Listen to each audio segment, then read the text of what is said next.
tentang studi kata dunia, ya. Ini istilah yang Ibrani itu dia pakai istilah eres. Artinya eres ini Ibrani, ya. Eres itu artinya land. Dia tidak ada makna teologisnya.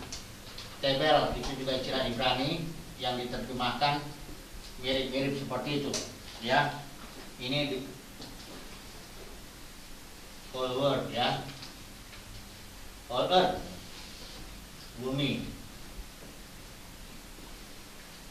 Jadi termasuk penghuninya, penghuni bumi, ya. Nah, tapi dalam istilah Yunani ini ada istilah kosmos. Ini yang memiliki makna teologis yang nanti kita akan pelajari ini, ya. Ini kosmos itu ada 186 kali muncul dalam Perjanjian Baru, ya. Ada juga istilah oikomene, ini hanya muncul 15 kali. Ini artinya bumi dengan sisinya, bumi yang diisi, gitu, ya. Nah, sekarang kita mau melihat yang ini. Istilah kosmos itu orang Yunani, para filsuf Yunani itu, Socrates, Plato, Aristoteles, semuanya itu mereka memaknai kosmos itu suatu keteraturan, order, ya, atau keteraturan atau arrangement. Jadi bahwa dunia ini ada yang mengatur sehingga jadi teratur. Tapi mereka tidak kaitkan itu dengan Tuhan. Nah, sementara konsepnya Ibrani itu orang Yahudi bahwa dunia ini, langit dan bumi itu sangat terkait dengan penciptanya. Keteraturan itu datang dari penciptanya. Nah, tapi teologi Yohanes, surat Rasul Yohanes itu, dia ini yang teologi Yohanes, ya. Ini yang paling banyak, ya, separuh daripada ini muncul di Perjanjian Baru 108 kali, separuhnya itu tulisan-tulisan Yohanes. Ada kalau di Injilnya nih ada sampai 78 kali istilah kosmos itu. Terus kalau di surat-suratnya Yohanes itu, surat-suratnya itu muncul sekitar 24 kali. Nah, Yohanes memberikan makna yang berbeda tentang kosmos ini. Jadi kosmos dikatakan di situ, ya, barang siapa yang mencintai dunia ini, dia menjadikan dirinya musuh Allah. Jadi kosmos itu dalam pengertian di sini nanti kita akan lihat, itu bukan bumi dan segala isinya. Karena kosmos ini di sini nanti kita lihat itu sistem yang bermusuhan dengan Tuhan. Yohanes bilang jangan mengasihi dunia dan apa yang ada di dalamnya. Karena barang siapa yang mengasihi dunia, kasih Bapa tidak ada dalam dirinya. Nah, jadi kosmos yang dimaksud Yohanes ini adalah sistem. Nah, saya mau menjelaskan dulu sistem itu sebenarnya apa. Sistem itu kalau saudara lihat di kamus-kamus, itu artinya sistem itu artinya group of things that works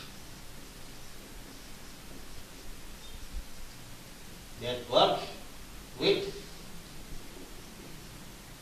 a certain rule. Artinya group of things. Nanti saya gambar begini. Sistem itu begini. Kelompok sesuatu. Ini misalnya politik. Ini agama juga sudah menjadi sistem. Ini lebih kecil lah saya bikin. Agama, ya, pendidikan. Ini menjadi sistem. Pendidikan. Nah, ini sosial budaya juga, ya, sosial budaya. Dia menjadi sistem, tapi dia dikatakan gini, group of things, ini grup kelompok ya, politik, pendidikan, agama, sosial budaya, that works together. Oh ini salah, that works to bekerja bersama-sama dengan aturan tertentu. Jadi ini kalau sudah lihat itu roda-roda itu ada ininya, talinya. Ini talinya terhubung ke sini. Ini jadi merupakan suatu sistem. Ini yang ini ke sini. Nanti kalau muter ini satu muter, yang lainnya ikut. Ya, hanya kecepatannya tergantung besarnya ini kan roda itu. Nah, ini sistem itu seperti ini. Baik politik, pendidikan, sosial budaya, agama, ini telah menjadi suatu sistem yang dikuasai oleh setan. Karena kita bilang, Injil surat Yohanes bilang penguasa dunia ini adalah setan, ya. Jadi penguasa sistem maksudnya ya. Penguasa sistem ini setan.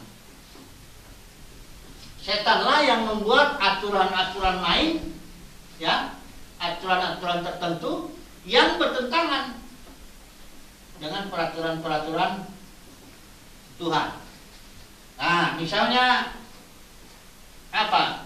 Ekonomi ya, ekonomi juga di sini nih, pendidikan ekonomi juga. Dalam prinsip ekonomi itu ada tertulis dengan modal sedikit-sedikitnya ekonomi mendapat keuntungan sebesar-besarnya. Ini prinsip ini bertentangan dengan Tuhan. Kalau Tuhan bilang lebih bagus, lebih berbahagia memberi daripada menerima. Kalau ini sistemnya cari untung terus. Bagaimana supaya untung? Kalau perlu tindas orang aja. Yang lemah ekonominya ditindas. Bagaimana supaya yang kaya ditambah kaya, yang miskin tambah miskin. Ini sistemnya selalu begitu. Ya, pendidikan juga ya. Banyak orang pendidikan jadi di sistem gelar-gelar semuanya, padahal orang itu punya karunia-karunia yang lain. Setiap orang, jadi ini jadi seperti persaingan, bahkan bisnis di sini. Agama juga ya, saudara tahu yang membunuh Tuhan Yesus itu, yang membunuh Tuhan Yesus itu Sanhedrin. Sanhedrin ini adalah dunia keagamaan, sistem keagamaan ya di zaman itu, atau namanya Yudaisme, sistem keagamaan. Ya, maaf. Ya, Yudaisme, sistem keagamaan, Yudaisme ya. Jadi ini sudah kalau di Wahyu pasal 2 pasal 3 ini sudah dimasuki oleh 3 ajaran sesat itu. Nikolaus, yaitu struktur itu Nikolaus, terus Isabel yang merampas otoritas itu, Isabel, dan terakhir Belial yang jadi dagangan. Makanya Tuhan Yesus itu menghantam bait suci karena sudah menjadi tempat perdagangan. Ini 3 ajaran yang membuat sistem keagamaan ini membunuh Tuhan Yesus.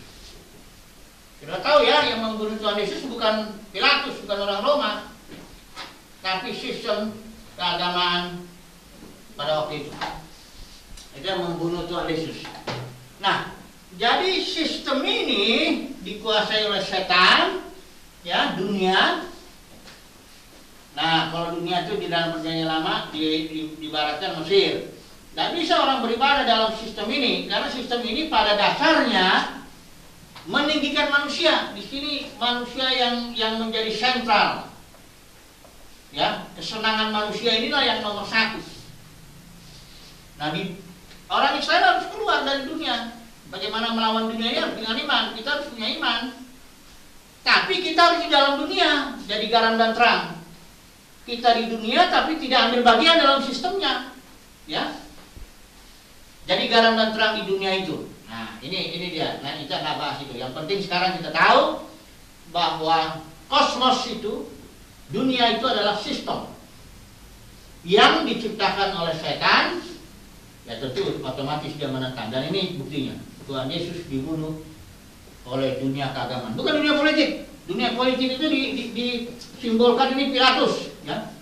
Pilatus sebenarnya sudah mau membebaskan Tuhan Yesus. Karena Pilatus sudah tahu ini Tuhan Yesus ini diserahkan ke dirinya nih karena orang Yahudi iri hati, ya. Tapi dunia keagamaan itu, ahli Farisi, ahli Taurat, orang-orang itu, Sanhedrin ini ngotot harus dibunuh, ya. Nah, jadi kalau dilihat di zaman itu, ya, politik itu lebih halus, lebih bagus daripada dunia keagamaan. Saudara akan lihat nanti di dunia ini, ya. Dunia keagamaan itu kadang korupnya mengerikan, lebih ngeri daripada partai-partai politik itu. Oke, jadi ini sampai di sini pengertiannya. Yohanes memberikan suatu pengertian bahwa dunia itu, tapi lain ya, ada pengertian misalnya karena begitu besar kasih Allah akan dunia ini. Dunia ini yang dimaksud adalah langit, bumi, laut dan segala isinya. Itu yang dicintai oleh Bapa di sorga. Tapi sistemnya, ini sangat berlawanan dengan Tuhan. Jadi saudara harus lihat kalau Alkitab menyebut dunia itu konteksnya, lihat. Kalau ada kalimat Yohanes 3 ayat 16, karena besar silakan dunia ini, itu berarti dunia yang dimaksud itu bumi dan segala isinya. Tapi kalau dibilang barang siapa yang mengasihi dunia ini, dia menjadikan dirinya musuh Allah, yang dunia dimaksud di situ sistem, ya. Jadi tinggal saudara lihat konteksnya, ya. Tapi inilah pengertiannya, maknanya dunia itu. Nah, saya mau terakhir saya mau bicara tentang akhir dunia, karena banyak orang pikir dunia ini akhirnya akan hancur semuanya, ya, hancur semuanya, terus Tuhan bikin yang baru, ya. Bukan dalam arti apa dihancurin, kalau katanya kiamat. Ada banyak orang pakai istilah itu kiamat. Alkitab tidak kenal yang konsep-konsep seperti itu, ya. Kalau kiamat itu kayak nggak tahu apa maksudnya, tuh langit bumi hancur itu Tuhan bikin yang baru, surga terus manusia dimasukin ke situ. Tidak ada yang itu. Karena Alkitab ini bilang ini langit dan bumi yang pertama diciptakan, dan bumi pertama yang diciptakan, ya. Dan dia berjalan terus. Ketika Yesus mati, dia sudah mengalahkan dunia. Aku sudah mengalahkan dunia, kata Tuhan Yesus. Malam terakhir dia bilang jangan khawatir, aku sudah mengalahkan dunia. Yang dimaksud Yesus itu sistem itu. Jadi yang disalib di sini bukan hanya Tuhan Yesus, tapi juga dunia yang arti sistem yang dikuasai setan itu. Dan mulai dari sini terjadi pemulihan-pemulihan. Nanti kita lihat sampai langit dan bumi yang baru. Masih tetap ini langitnya. Masih tetap ini. Coba lihat, Alkitab bilang I will make all things, I will make all things new. Jadi artinya bukan begini, I will make new all things. Ini beda nih, ntar saya jelasin ini bedanya. Kalau kalimat I will make new all things, artinya Tuhan bikin sesuatu yang baru, yang lama tuh dihancurin, bikin lagi yang baru. Tapi ini enggak, Alkitab mengatakan gini, I will make all things. Yang ini yang dibikin baru. Jadi langit dan bumi yang pertama ini dibikin baru. Namanya juga langit dan bumi yang baru. Jadi enggak dihancurin. Langit dan bumi itu tetap begitu, hanya dibikin baru. Nanti kita lihat bagaimana caranya membuat baru ini. Nah, ya. Jadi saya akan bicara nanti the end of the world. The end of the world. Ini dia caranya Tuhan menciptakan yang tadi, yang itu, yang sudah jatuh dalam dosa, dunia yang akhirnya menjadi sistem yang menentang Tuhan. Tuhan bikin baru dengan cara ini. The end of the world. Artinya akhir dunia ini. Dunia ini yang dalam arti di sini yang bermusuhan itu. Dunia yang berarti kosmos, yang berarti yang bermusuhan dengan Tuhan. Ini melawan, ya, melawan Tuhan. Ini yang akan Tuhan akhiri. Ya, kalau saudara dengar the end of the world, saudara jangan bayangkan bumi ini hancur, hancur dalam surat Petrus mengatakan itu bukan artinya langit bumi ini hancur. Nah, langit bumi tetap begini, ya. Hanya nanti ada pembaharuan. Nah, coba ada baca dulu ya beberapa ayat. Istilah Yunani daripada the end itu adalah telos. Ya, Yesus menggunakan istilah ini telos dari 3 ayat ini. Mari kita baca dulu ya, satu-satu. Matius 24 ayat 6. Silakan baca. Matius 24 ayat 6. Kamu akan mendengar deru perang atau kabar-kabar tentang perang. Namun berawas-awaslah, jangan kamu gelisah, sebab semuanya itu harus terjadi. Tetapi itu belum kesudahannya. Ya, kesudahannya. Belum di end, tapi awalnya sebelum datangnya di end, ini akan terjadi deru perang katanya. Pokoknya di sini ini saya anggap ya end. Ya di end ya. The end of the world. Ini ada banyak deru perang. Oke, terus di Markus 13 ayat 7. Baca.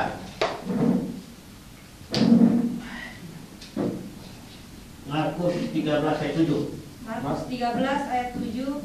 Dan apabila kamu mendengar deru perang atau kabar-kabar tentang perang, janganlah kamu gelisah. Semuanya itu harus terjadi, tetapi itu belum kesudahannya. Ya, pokoknya sebelum kesudahannya akan terjadi banyak perang. Lukas 21 ayat 9. Silakan baca. Lukas 21 ayat 9. Dan apabila kamu mendengar tentang peperangan dan pemberontakan, janganlah kamu terkejut. Sebab semuanya itu harus terjadi dahulu, tetapi itu tidak berarti sesudahannya akan datang segera. Ya, itu dikatakan tetap ya, deru perang ini Yesus yang menggunakan istilah telos ya, kesudahan atau akhir. Tadi saya bilang nggak, Matius 10 ayat 22, nggak ada ya? Ya saya bilang ya. Oke, sekarang yang digunakan oleh Paulus juga menggunakan istilah telos ya, sebagai akhir itu. 1 Korintus 10 ayat 11, silakan baca. 1 Korintus 10 ayat 11. Semuanya ini telah menimpa mereka sebagai contoh dan dituliskan untuk menjadi peringatan bagi kita yang hidup pada waktu di mana zaman akhir telah tiba. Nah, Paulus memakai istilah the end of the world itu zaman akhir telah tiba. Sebentar lagi akan datang ini. Oke. Terus dia ayat yang 1 Korintus 15 ayat 24. 1 Korintus 15 ayat 24. Kemudian tiba kesudahannya, yaitu bila mana ia menyerahkan kerajaan kepada Allah Bapa, sesudah ia membinasakan segala pemerintahan, kekuasaan dan kekuatan. Oke. Coba dulu Mas yang tadi baca ayat berapa itu? Coba baca dulu Mas. Matius 10 ayat 22. Dan kamu akan dibenci semua orang oleh karena namaku, tetapi orang yang bertahan sampai pada kesudahannya akan selamat. Nah, ini tanda sebelum semua orang membenci orang Kristen. Coba dulu Roni yang 24 ayat 13. 24 ayat 13. Tetapi orang yang bertahan sampai pada kesudahannya akan selamat. Ya, ini yang tetap masih Tuhan Yesus maupun Paulus menggunakan istilah menubuatkan lah ya, akhir dunia ini, bahwa sebelumnya itu akan ada deru perang, akan orang Kristen dibenci dan sebagainya. Ya. Nah, sekarang apakah artinya ini? The end of the world. Saya sudah bilang kan tadi, bukan berarti ini dihancurkan, ya. Bumi dan langit dan bumi tetap ada. Tapi artinya ini kosmos ini berhenti. Ini nih. Ini berhenti, dipatahkan setan ini kuasanya dan diganti dengan pemerintahan yang baru. Inilah pemerintahan yang saya bilang di kedatangan Yesus itu, dia menegakkan pemerintahannya. Mari kita baca ya. Ini pemerintahannya sebagai imam-imam, anak-anak Tuhan ini sebagai imam-imam dan raja-raja. Mari kita buka dulu. Ini misteri terakhir ya, kalau dalam kitab Wahyu itu sangkakala ke-7. Kita coba buka dulu Wahyu pasal 10 ya. Ini mari kita baca dulu bersama ini, Wahyu pasal 10 ayat 7 itu. Namun pada hari-hari suara malaikat yang ketujuh akan segera meniup sangkakalanya, maka rahasia Elohim harus digenapi sebagaimana Dia telah memberitakannya kepada para hambanya sendiri, yaitu para nabi. Nah, ini rahasianya apa? Ini ayat 11 kita lihat, pasal 11 ayat 15. Dan malaikat yang ketujuh meniup sangkakala, dan terjadilah suara-suara yang nyaring di dalam surga yang berkata, perhatikan ini, kerajaan-kerajaan di dunia ini menjadi milik Tuhan kita dan Mesiasnya. Kerajaan-kerajaan di sini artinya ini nih, sistem-sistem ini nih,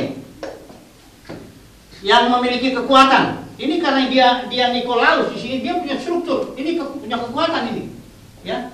Ya, sebagai raja, kekuatan di sini barangkali sebagai rektor dalam pendidikan, ini kekuatannya mungkin orang-orang kaya. Ini masing-masing, ini juga barangkali eporusnya atau ketua sinodonya atau macam-macam lah. Ini penguasa-penguasa adat dan sebagainya. Ini punya kekuasaan ini. Kerajaan dia membentuk kerajaan-kerajaan. Nah, kita bilang begini, kerajaan-kerajaan di dunia ini menjadi milik Tuhan kita dan Mesiasnya, menjadi milik Kristus. Ini milik Kristus, Kristusnya sendiri duduk di sebelah kanan Bapa sampai pemulihan segala sesuatu ini. Ini Kristus sebelah kanan begini ya. Nah, ini dia yang dikatakan buah sulung. Nah, sering kita katakan buah sulung, gereja pemenang. Ini yang akan tampil memerintah, mengatur bumi ini. Coba deh perhatikan dulu bagaimana mereka mengaturnya. Perhatikan ini, ada beberapa hal yang akan dikerjakan oleh buah sulung ini. Yang pertama, dikatakan di sini, bangsa-bangsa menjadi marah, murkamu datang, ayat 18, saatnya orang-orang mati dihakimi. Orang-orang mati itu dihakimi, orang-orang mati maksudnya yang mati gak percaya Tuhan, dihakimi sudah tahu, sesuai Yesaya 26:9, artinya ada sisi penghukuman, ada sisi pemulihan. Penghakiman ini diserahkan kepada buah sulung.